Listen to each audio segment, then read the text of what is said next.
Okay, here we are. We are live. It is another Thursday, and it is yet another episode of Chiropractic Is Sexy. I'm Dr. Paula Ruffin. And I'm Dr. Erica Peabody. And so sorry we missed you last week, everybody. And we actually sort of wanted to springboard off of some of the events of last week in order to bring it to you this week and how it all relates in. So, yeah, super grateful to be here. Yeah. So, welcome in, everybody. Thank you for your comments already. Don't forget to hit the like and subscribe button. Best way to be the healthiest ever is like, number subscribe, and share. You want to be super healthy? Hit the like and subscribe. And share. Yes. But also, YouTube has doubled their requirements to get monetized and seen. So we need likes and subscribes and shares like never before. So please, please. And we promise you'll be super healthier for it because you'll be getting incredible information that makes you super healthy. Also true. And you won't miss an episode. No, exactly. I know. We really appreciate all of you out there. Silly Lily, hi, good morning, good afternoon, good evening. Do you guys remember the Truman Show where he'd be like, yes. Good morning, and in case I don't see you, good afternoon, good evening, and good night. Anyway, I think Dr. Paula has a sort of a spark. Yes. So today's episode, your health and the difference between life and death. And this actually was spurred on by, as Dr. Erica mentioned, some events that took place last week, some impending things that we're going to roll out to you. But we wanted to take it back. When we first started this podcast, we taught you the 33 principles of chiropractic, which is about innate intelligence. It's about life force. It's about all the ways that chiropractic positively affects the human body, frame, mind, body, and soul. So this is literally chapter 1 from this particular book, Palmer's Law of Life. And this will fuel right into this. So it says, I'm getting the light to the side here. When innate intelligence enters a newborn babe, where does it come from? When innate intelligence leaves a mortal body, where does it go? In the eagerness to know more about what is outside of himself, man ponders, cogitates, meditates, and comes up with answers which satisfy him. In answer to, who knows? That depends upon his religious concepts, beliefs, and faiths. It might be to some imaginary upstairs somewhere or down in some imaginary cellar somewhere, depending upon the statute of his educational stipulations of good or bad, right or wrong, moral or immoral. It enters with that first squeak after it leaves the material body of the mother, when the material body of the babe ceases to be materially dependent and becoming living independent at birth. It might be born. I'm not going to read that. That was okay. I'm just going to stop it there. So where does this life force come from? How does it get here? What happens? What's the difference between you alive and you dead? There's a life force there. So with that, I want you to start to think about this life force, this innate intelligence within you. Do you understand it within you? Have you had experiences that have made you question, where does that life force come from? Mm-hmm. So with that, I'm going to kick it over to Dr. Erica to share a little bit about her story. Yeah. So Silly Lily, yes. Okay. So she mentions life force as in chi energy, and some people know it as chi. And the really interesting thing when you say chi is that our profession is chiropractic, but it's CHI. And some of our mentors and things like that would often be like, it's chiropractic, but it's actually chiropractic. And so that chi energy is that the innate inborn wisdom that Dr. Paula mentioned out of the green books, which if you know anything about chiropractic, or if you are a chiropractor out there listening, green books are like it's our world philosophy inside of our world. And it's our founder and developer. And I have a couple sitting right here as well, that our philosophy is written in thousands and thousands and thousands of pages in our green book. So last week, actually, let me preface this by saying, we all know when a baby is conceived, an egg and a sperm come together. and they create life, and that it creates like a blastocyst first, and then it develops, and it like grows. It kind of looks like a raspberry initially, but the very first thing that's formed is our brain and spinal cord. So our nervous system is the very first thing that's born, because it needs to animate the growth and where these things go and how they need to develop. So that means where my arm's supposed to go. I also need to develop nerves that go out and tell it the story of what it's supposed to do, where the legs are going, where the internal organs are going. And I need nerves to go from the brain to tell it what to do. And the life force that lives inside us lives inside of the nervous system, which is what we work with as chiropractors. Neck and back pain, yes.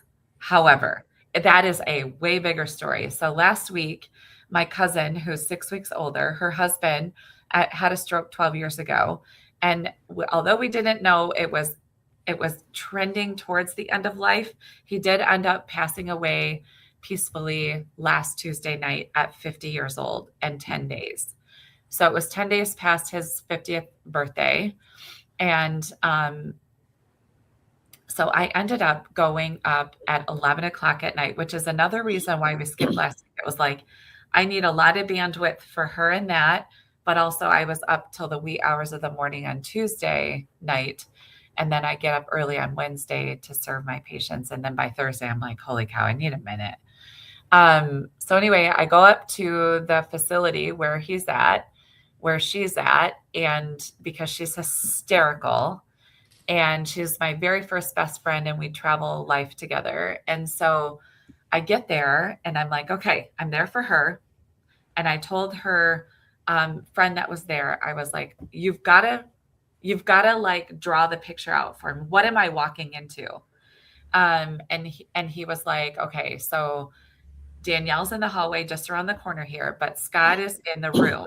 And I'm like, okay, he's in the bed, and like there's a drape of some, like, what's happening? Because I just was like, I'm not very good with dead bodies, because I work with the subtle substance that animates our bodies, and Dr. Paula too. And so I'm like, okay, I'm gonna brace myself. This is the third death in the last 5 years, and the third dead body that I've been around. Because it's a total. Aside from a funeral, though, right? Like, let's clarify that. Yeah. So yeah. So like very different. It is. The body has not been embalmed. It has not been done anything. It's like walking into the room where the soul just slipped out, where the innate intelligence like literally just left. And it's so interesting because I've also adjusted her husband along the way. I've worked with the subtle substance of his body in particular. So I walk into the room and I'm with her, and it's so interesting because the only difference between life and death is that the innate intelligence that worked to animate this whole thing has now left the body. And so I was a couple days later, actually the next evening, I was with friends, and one of them's a police officer. The other one is an accountant. The other one is a retired from Ford. And we're sitting around and I'm chatting about this. And they're like, why do you call it a dead body? I'm like, because it's not Scott anymore. It's Scott's vessel, but Scott is no longer. Scott is that energy that made up this moving being. And it's so wild that we're not completely tending to that energy every single day. People are not respectful of that energy until it's gone. People are not living their fullest life until there's the contrast of there's no life. And so we're coming to you today because health is making sure that animated force, the subtle substance that animates the world inside of us, is tended to. We're eating well, moving well, thinking well, drinking your water, getting your rest, and getting adjusted. And it just takes a minute to process. And we talked about this, I guess it's been a little over 2 years at this point, that my other patient passed right in front of me, not at my office. I was at the hospice facility, but it's so like, where does it go? How did it get there? didn't you feel a wave? Like, I know we were doing our podcast at the time, and we did a whole show on that as well. Yeah. This was, I can't remember exactly the day, but I want to say it was either a year and a half ago or it was 2.5 years, because it was in January. And I'm thinking it was 2025, but it might have been 2024. And I'd have to ask the family. We knew, so I'd been seeing this patient for 18 years when this happened. And so I was part of their family. I was part of the adult children's family. I was following her through her process. I was also go to the facility and adjust her at the facility where she was at assisted living. And, I'm going to sneeze. And of course, if I call it out, I'm not going to sneeze, right? Wow. That just moved through. But anyway, so I was invited to the bedside. So the daughter called and said, the hospice people said it's close. So I went there and I was like, first of all, I'm so honored to be called bedside, number one. And number two, to be there, like, I don't know how to be. How am I supposed to be? And I think I called you on the way and I was like, I'm invited, but I don't know how to be. What am I supposed to do? So we're just being. That's all we're doing. We're just being with Mona was her name. And she was in their death slumber, which is the long, slow breaths. They're still there. And then I'm talking, the neighbor's there, the daughter's there, and I'm standing behind them. And the daughter, we're all talking about, we're talking about dogs or something. We're just kind of like having light conversation and being with Mona. And all of a sudden, the three of us were like, all three of us were like, what just happened? We could feel it. And then literally this energy moved right through my body and the room spun 90 degrees. So the wall that was here in front of me now is here. And I was like, oh my gosh, you guys, I have to sit down. But it wasn't because I was nauseated. It wasn't because of the experience. It was literally like that energy force spun through me in some way. And it was so profound. And so I will forever be changed by that one. And then going to be with my cousin and her late husband, it was like, it's so profound to be with the body minus the energy, and also to be so respectful of all the energy that comes into my world here every day and what we get to do. There's not really words, right? So, but the innate intelligence is so big and so profound. And so yeah, that's what we wanted to talk about this week, and like skip last week so I can somehow process and put words on something I can't put words on. I think you did a great job. Have I done any of this justice? Because I don't feel like I have. I think you have. I think you put some good words on something, even though you think you didn't know how to put words on it. I think it was perfect. Thank just you. speaking that truth. And I think anyone who's been in that situation understands what you're talking about. And of course, we had this conversation about the body, talking about it as the body. And, when my mom dropped dead, I wasn't there, but it was, we still referred to her as her. Where is she? She's in the other room. When are they coming to get her? We still referred to her. And maybe that's a maternal, paternal thing. I don't know. But yeah, it was just interesting because you're looking at this person who was animated and then now is no longer animated. It's just really interesting. Like, again, where does it go? What happens when it gets out into that space? And then, just getting even super ethereal, like souls, the way our souls run through the eternal world, which I will say the eternal world for, I don't know what people believe out there, but, I'm Eastern Orthodox. So, in the Orthodox faith, we believe in eternal life. And there's just been too many experiences that I've had with what I deem our souls and then just miracles in life. And I'm like, and then humans, we connect with humans who then we're like, we use the word soul connected. Uh-huh. And I don't think that's a mistake. Right. And I don't think that's a coincidence. I think our souls are continually moving in and out of physical form. And then we find each other again and again and again, which is, to me, is so, so cool. But yeah, the whole life and death piece, when we look at, again, going back to the green books, there's also a concept in chiropractic called above, down, inside out, because innate intelligence comes from above. It comes down into the vessel, and it goes from the inside, and it expresses out. And we talked about this months ago. We talked about, I think we were talking about skin care and skin health. And we're like, it expresses from here. If you want good skin, you need good innate intelligence. You need to fuel it properly, getting your adjustments, getting your proper rest, making sure you're hydrated. That's Botox. That's your natural Botox. Right. There was a guy, and speaking of that, there was a guy in this morning, and I don't know how old he is. I always kind of like to have details just because it sort of helps it land better. So let's see, he is 62 years old, and he's been under care for a while. You guys, he was in this morning, and I was like, he literally Benjamin buttoned his life. And and he was a guy, I wasn't going to bring it up in that way, but I was like, he stood up off the table, and I was like, how did you, I'm not even kidding, like his skin, the way, just his presence, his energy, he is aging in reverse. I'm actually seeing a lot of that, but like you said, it's like what we're doing on the inside comes through to the outside. And so we need an above, down, inside out episode, maybe next week. But when we're talking about the egg and sperm coming together, this expression comes from wherever that is in, and then from the inside out. And I see a ton of pregnant women in the practice.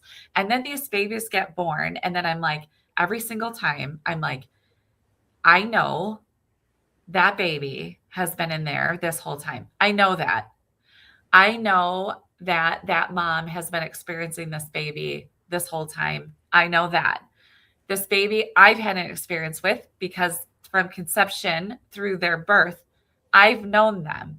And then they get here, and I'm like, this is mind blowing. It blows my mind every time, and I'll never get over it. And I always say to them, I'm like, it's so naive to say, but it's so remarkable that egg and sperm came together and made this thing.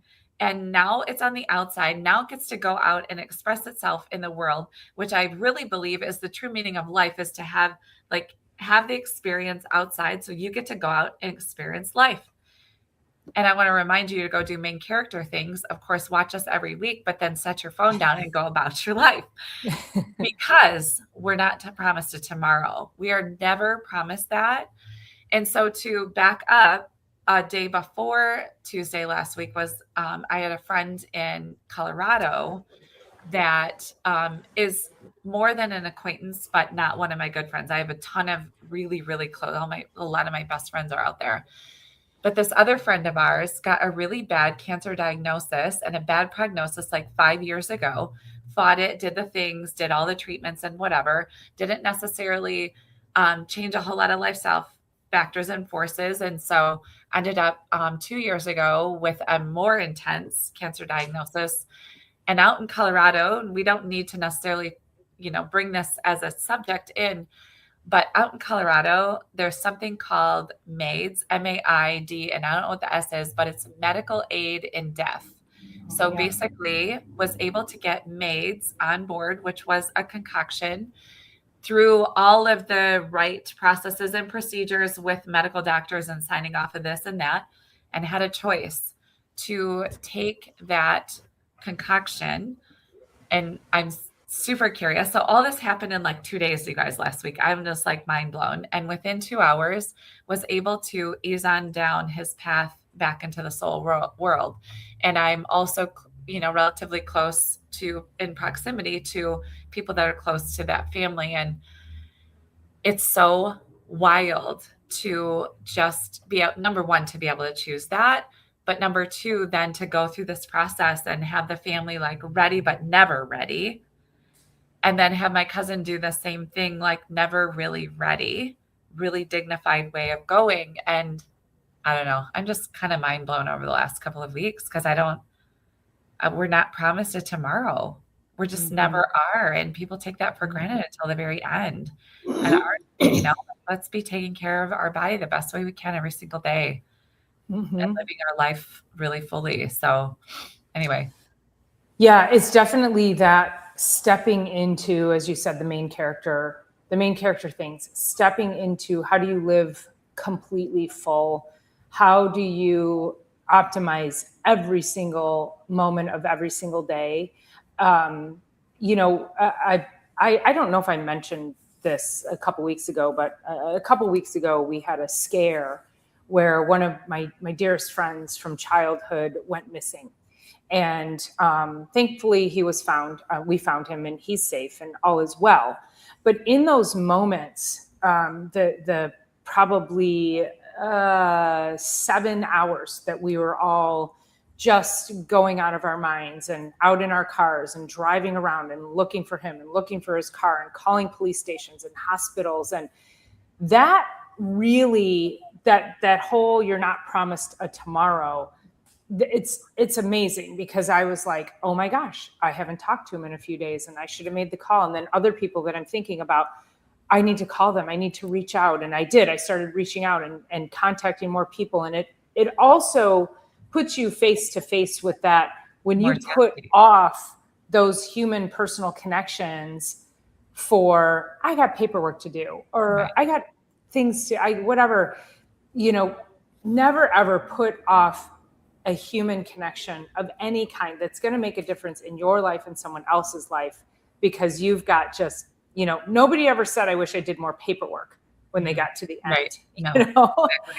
Everyone, when they get to the end, it's always that wish of having more human connection. How could I have done more? Who could I have done more for? What greater impact could I have made? And I think that's really, if we start to look at, like, I feel like I got a second chance because it was, it was an emergency in the moment. And again, thankfully everything was fine. But I feel like that gave me that second chance. I mean, the fear I felt of losing like a brother to me was like, it was insane. So well, take good care. And also when we have that experience, like, we don't know.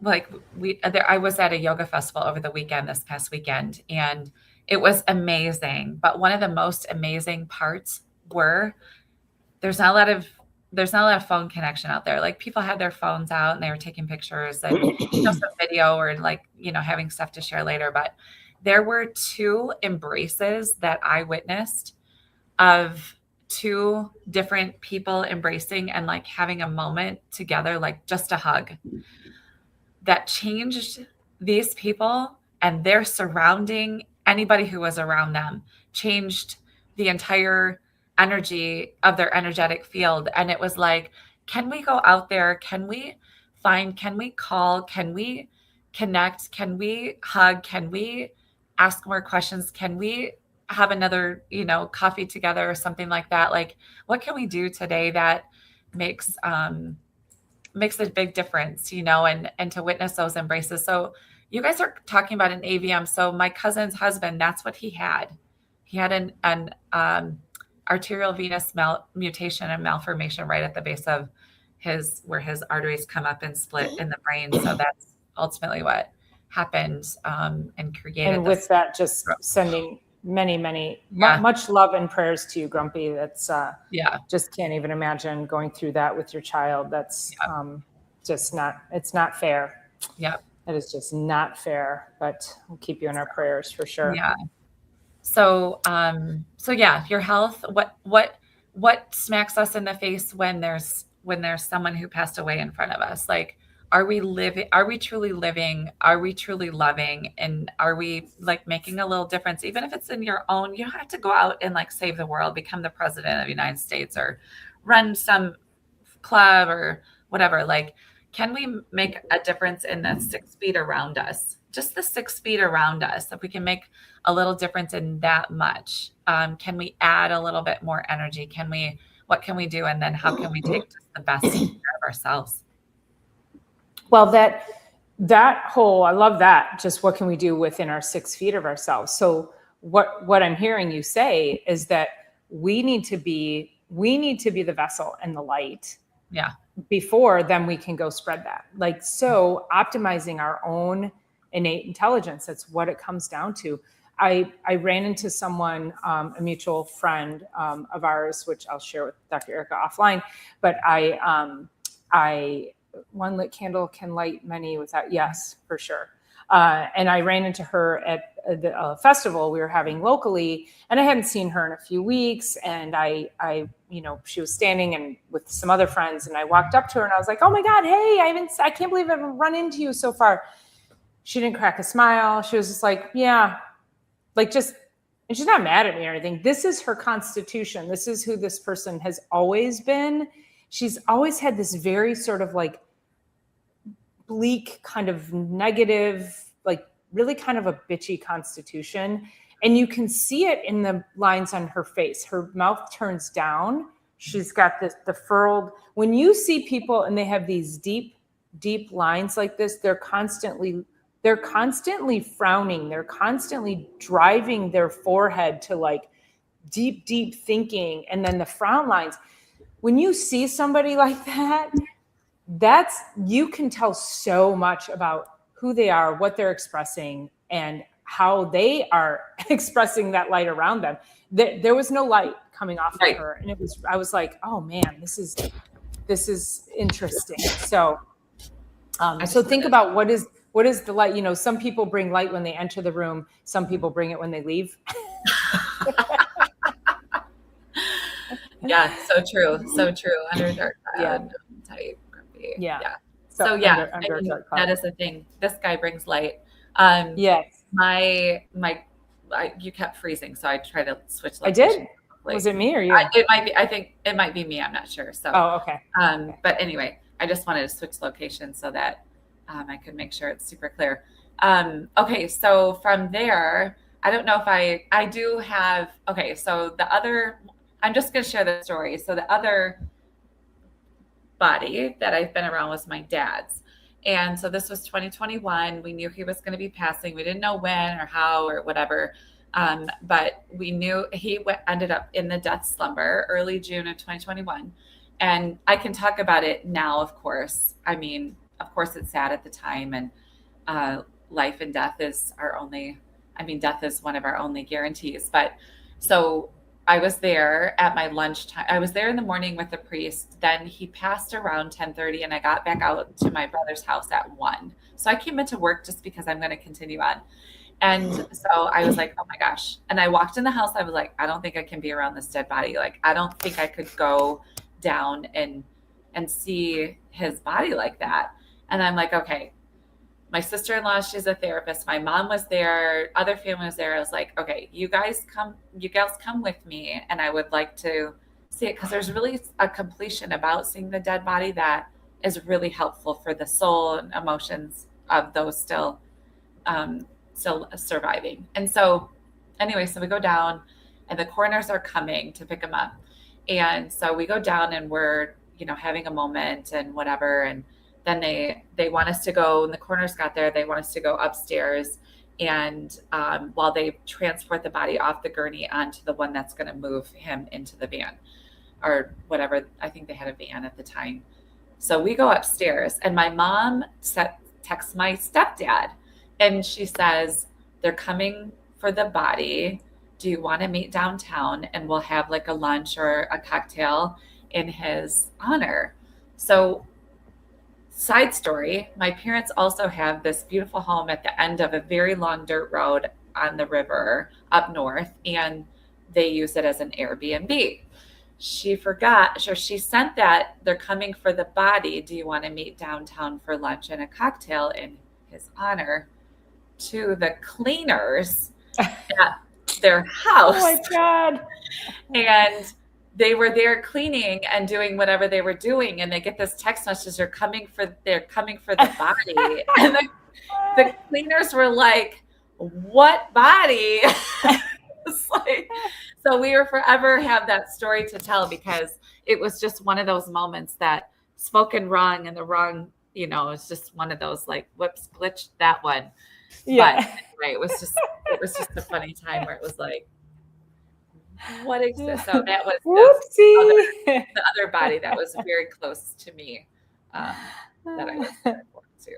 So that's very funny. That's very funny. Well, I think in just, the lesson today is really, it's the respect, really understanding and being more respectful of how the body got animated to begin with. Again, the sperm and the cell comes together. It forms, they call it a mulberry. So it literally looks like a mulberry. And then the brain and nervous system develop, then it controls and coordinates. And then somewhere in there, but I mean, life force is already in there. Life force, this is the whole, does life begin at conception or not? And I guarantee you, it begins at conception, because when you feel that in your body, there's no question that that is not just a biological process. That is not just there is no way. That is a 100% innate intelligence, spiritual process happening in every pregnant woman. And you can feel that, if you're a woman and you've held a pregnancy, and understand that, no, you're not talking to me about life doesn't begin at conception. It just does. And we follow that through, and it's like, it's such a beautiful thing. And then these beautiful little beings come out and, animate the world. But what animated them to begin with? And then where does that animation go? Like, it's kind of crazy when you think of that philosophical question. I know. And we really don't have that answer. And also, when we talk about above, down, inside, out, what are we doing when we're doing Botox? Like you said, like Botox, and we're doing fillers, and we're adding in medications, and we're like, everything from the outside in isn't really where health is created. And if we can focus on bringing health from the inside out, find a chiropractor close to you, and also like continue to do all the things that are like the natural laws of the body works off of that, you're going to find more health if we can honor those natural laws. So Silly Lily, yes, this is my gorgeous office. I will have to, there's Lewis, but I don't know, you can't really see a whole lot, but maybe I'll put some pictures, or I'll do a video, maybe put it on our page sometime, because it is like working in a museum, and I'm so fortunate to be here. And it was assisted living before. So speaking of, life and death, so I've had readings, and you guys can be as esoteric and energetic as you want to, or not. But I've had some energy readings that I've been working through different parts of my life. I've had energy healers, and I've done some here, and I've also done some over Zoom here. And the one woman, she was like, there are so many helpers in that space. And there's a lot of just energy here. Like, is that the spirits of those that have passed? Is it some of the spirits? Like, who know what? We don't know. We can't actually measure it. It's not something like that. But they're like, there's so many helpers here. And just this container that this office is built inside of is so magical. If these walls could talk, what they could possibly say. It's pretty remarkable. Pretty amazing. Yeah. So, think about that. I mean, when we're talking about taking care of the vessel, and I just want to go back to my mom for a second, is that she lived her life was full, literally, till the day she dropped. Because that's what happened. And no one wants to live like, your poor cousin Scott, or, Danielle's husband. It's like, to have to live like that for 10 years, like what an awful existence. Like that's not, it's just, we need to have more for that. We need to have, live a better life. Like my mom was traveling, she was 86 and she was traveling and visiting her sisters who at the time were all still alive. And it's only her and one other sibling out of 7 have passed. So my aunt just turned 91. My uncle is 95. My other aunt is like 85. Like they were all here visiting, and you would never know because they're vibrant. They live, they just squeeze every drop of juice out of life. Like they are living that full level of animation. I will say this is not good advertising for us, but none of them are under chiropractic care, but they all do all the other things. And that connection to family and their connections to community, those are massive, massive injections of life into each and every person. Like we cannot live without that human connection. So it's just really cool to see, if we really take care of ourselves truly, and we make sure that we are optimizing our innate intelligence. They're all very spiritual. They go to church. Like there's so many different ways to optimize that human spirit and that level of innate intelligence. So, think about living your life with as much fullness as possible. Yeah. So Silly Lily says it's great that she lived till she died. And Dr. Paula keeps saying it that way because I'm like, when we first met, I don't know how many years we are into our friendship, maybe 4 at this point. Yeah. But she was like, and then, my mom just dropped dead. I'm like, why do you say she just dropped dead? She's like, because that's how it happened. Like she was living fully and then just dropped dead. Yeah. And I was like, oh my gosh. And also in the last week, going through some of these experiences with my cousin, her late husband now, with my friend and her late husband now, even though Dr. Paula I will always talk about life and living as much as we can and as well as we can and as healthy as we can, there was a statement over the last week, which was death isn't the worst thing. Obviously, when we lose people that are so young, children especially, but I mean, Scott was only 50.